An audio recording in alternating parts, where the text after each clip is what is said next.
taken some time away from the game in the last month and a half. I haven't uploaded, really haven't played at all. And I was just waiting for news and we got it. We finally got some Crucible news here. A big article just dropped today and I want to give my thoughts. So that's what this video is. I'm just going to go through it, read some of it, and mainly just give my criticisms and explain how I feel about this. So if you're interested in hearing criticisms around this article, then continue. But if you don't want to hear negativity and just want to be done with that, because there's a lot of that going around as of late, then I would skip this one. But let's just get straight into it. I want to go through this quickly. In this first section, they summarize the article, but then they also throw in a little ability sandbox update. That's what I want to go through real quick here. So they're increasing the ability cooldown penalties across the board. I hate that. I think it's just a lazy change. It's not something you're really going to notice, but they're just kind of doing it. And then for Prismatic, they're actually making good changes. Unpowered knockout melees will no longer spawn diamond lances. That change is long overdue, and that really damages Prismatic Titan, which is great because Prismatic Titan's annoying. And then the active energy refund thing here is very clever. What this means is if you gamblers dodge near someone, you're no longer going to get your whole melee back. You're going to get 80% of it back. So if you throw a smoke, then dodge right near that person to then throw another smoke at someone else, you can't do that anymore. You're going to have to wait a little bit for that smoke to finish charging. Shiver Strike will be affected by that as well, which is cool. So for Stasis Titans, you're going to be the superior Diamond Lance spawners and the superior Shiver Strikers. So it's good news for you guys. And then they did another 10% cooldown penalty to supers on Prismatic. Don't think that was necessary whatsoever. I think that's actually an awful idea, but whatever. They're just really trying to encourage you not to use Prismatic in trials or comp, which I'm not necessarily against. My preference would have been never create Prismatic in the first place and go in a different direction. That probably would have been way better for the game, but here we are, and it is what it is. Now I want to get to the trials changes. This is really like the meat of the article, trials and comp. So let's get into that. So for Trials of Osiris, I'm going to break this down in really simple terms. You have two cards now, only two. The Lighthouse Passage and the Trials Passage. The Trials Passage is Weenie Hut Jr. The Lighthouse Passage is Weenie Hut. At Weenie Hut Juniors, you head in, you play games, you get non-adept loot, reputation, engram, stuff like that, and it's performance-based matchmaking. So the bad players will get to play each other and just avoid any sweaty matches altogether. At Weenie Hut, the Lighthouse Passage, you just play, you get your loot, reputation, kind of same thing, but you're playing to get to 7 wins. Once you get 7 wins, you go to the Lighthouse. And depending on how many games in a row you won on that process, you will get more loot. That's the gist of it. So for hardcore players, your aim is to get more wins in a row, and you'll get more loot. That's Trials now. Much easier to access the loot, which is good. It's going to help with the player population for sure. I think for me, my only gripe here is that it's a win streak. Now for 7 wins, it doesn't matter. 7 wins is 7 wins, but a 6 win streak is different than, say, in the past winning 4 games, losing 1, then winning 3. Because that's only a 4 win streak now, whereas in the past it was a flawless. So it seems like it's going to make the process of getting the best loot a bit more grindy for the hardcore players. So just kind of squeezing us for playtime, because it's hard to win 7 games in a row in a game with this many cheaters. I don't know if they forgot to take that into account, but that is a huge factor here in getting 7 wins in a row. So hopefully the player population soars, because if it doesn't, that's not going to be that fun to do. But overall, in an ideal world, these are fine changes. You get more loot, the better you do. But if you're a bad player, you're still going to be able to get some loot and have a reason to play the playlist. So it's fun. Now, what is the loot like? Well, here's where I got really sad. We get to the rewards section. We got new armor. That's fine. Looks pretty good. The hunter helmet's atrocious, but everything else looks good here. I really like the look of the warlock. I'm a warlock main. As long as the armor shades well, I'm a fan. The cosmetics, on the other hand, they're not that prestigious. You just kind of bang your head into a wall until they drop. That's kind of the process. That's what I gathered. You get these points based on how many wins you get and how many win streaks you're getting and stuff. Eventually, you'll just get them to drop. That's kind of how they work. The better a player you are, the quicker you'll get them to drop. Then the weapons. We have a new, in air quotes, sniper. Its name is Keen Thistle. That's new. It's a new name. Otherwise, no new perks. It's an aggressive sniper. We got 2 last season with the same exact god roll, lone wolf closing time. So get ready to grind for that the 3rd time on a weapon model you've seen a million times before, with a nice subtle variation here of adding a disgusting lump on top of the scope. So as far as visibility goes while holding the gun, that's in shambles. Very nice. And then we have our Exalted Truth. She's back. When this first released, it had stats that rivaled Palindrome and a terrible perk pool. Now it's going to continue to have good stats and a better perk pool. If you haven't gotten slide shot opening shot yet, you can go for that here. If you've already gotten it, get ready to go for that for the 10th time. If you don't want slide shot opening shot, you have other options here. You can get Lone Wolf Precision Instrument. That's pretty cool. They snuck in a nice quantity of PvE perks onto all these weapons, which is a huge criticism I have. The sniper has Incandescent, Envious Arsenal, Triple Tap, Bait and Switch, Vorpal Weapon, 4 times the Charm. That's way too many PvE perks on a PvP Trials weapon. At least 1 or 2 of those perk combos could have been removed to make the process of getting the PvP rolls better, but no.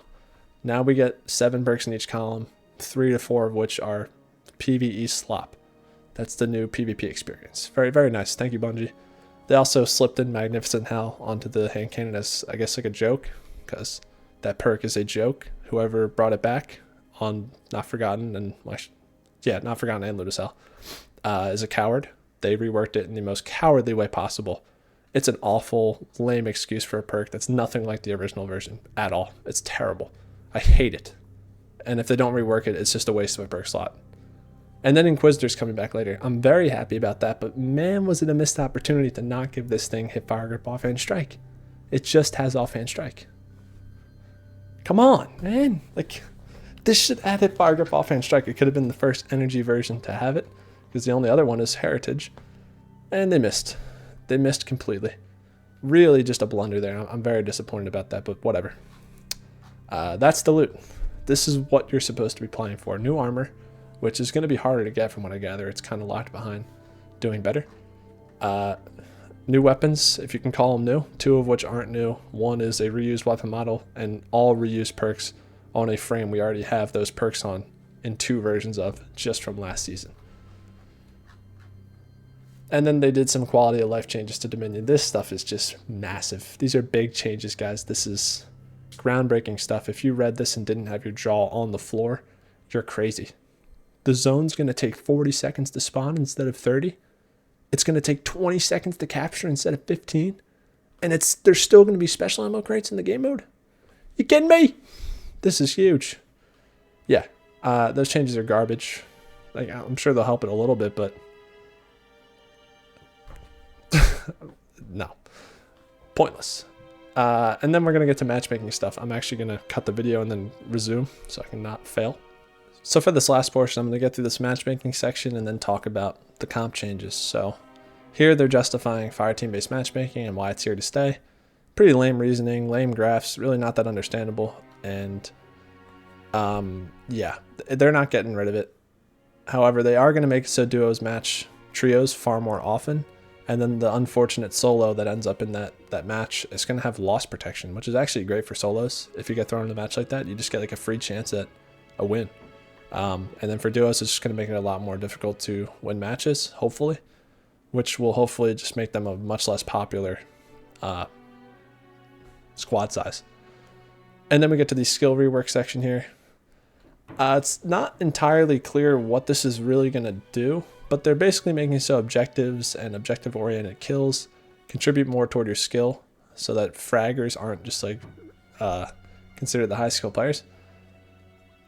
How that's going to help people that much, I don't know, but it's definitely something. But more importantly, they're doing some nice improvements to the scoreboard, making it so that your opponents defeated in KD are present in all scoreboards for all game modes, which is great because in things like zone control, you wouldn't even see your kills. You'd have no idea really what happened. You'd just see like you captured 7 zones or something. So that's cool. The player score should actually be more representative of your overall performance, which again is cool. So it should be easier to know how good you did in a given game, which I like. Those are good quality life changes. And then we get to comp.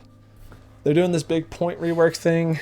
basically making it so that old expected rank system is gone, and the only real remnant of it is this little skill modifier section, which is only contributing plus or minus 20 points to your score you get after a match. This is fine. I think, though, with these changes, had they not announced them, no one would have even noticed them being in the game. They're really not going to do that much, I don't think. But in terms of like the integrity of the playlist, it is bolstering that. This is making comp like a true just ranked system, which is great. After all this time, we're finally there, guys. Finally, we've moved away from the absolutely abominable system that they first launched the comp rework with. It took so long. Like, this stuff takes so long. They have so little people with competence working on PvP. It takes them years to get to the simplest of systems, to land on systems like this, where winning gives you a certain amount of points, losing gives you a certain amount of points. Win more than you lose to climb ranks. No, we need all this other stuff to combat this and that and doot. But we're here. We're here. For the comp loot, they added in a pulse. It is a BXR Battler-esque pulse, but it is in the primary slot. It's a stasis weapon. It's got good perks, looks cool. That's a great weapon. I'm happy they added this in. It does not have hipfire grip, which is a huge miss, but it does have offhand strike. Offhand strike kill clip on a BXR frame? Yes, sir. I'm all for that. That's cool. New emblem, looks great. And then an even newer new emblem for a new thing. You can go up to 15k now in comp. So you can really climb if you want to and get to Ascendant 0. This is like the ultimate emblem now. It looks great too. Awesome change. I don't know if I'll be able to pull this one off and get it, but I'll certainly give it a shot. Very excited to try and get that. That could be really fun. Now, the main issue I have with all this is that nothing about comp loot is being updated. So that good old-fashioned weekly grind is here to stay, boys. Keep on logging in, because you're getting 3 weapons a week max. Thanks, Bungie. You absolute stingy dirtbag scumbags. But hey, what can you do?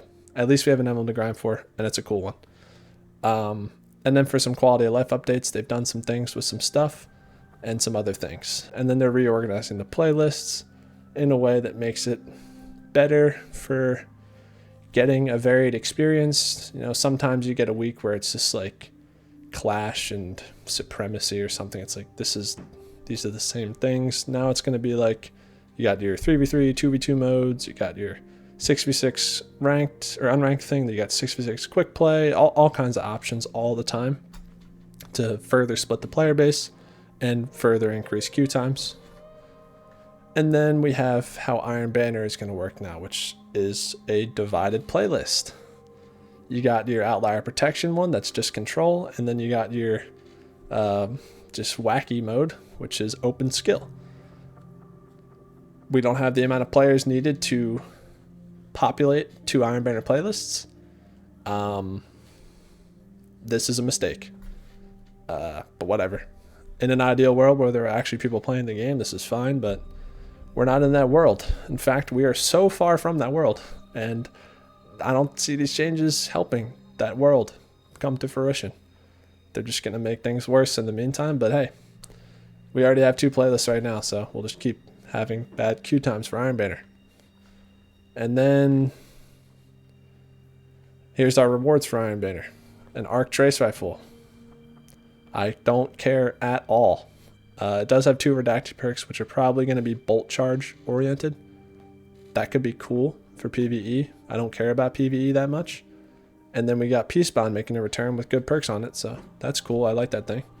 And then a 2-round burst pulse with just, you know, the traditional 12 perks in each column. Totally impossible to get a god roll of until you've played like 100+ matches of Crucible and turned in hundreds of engrams, but whatever.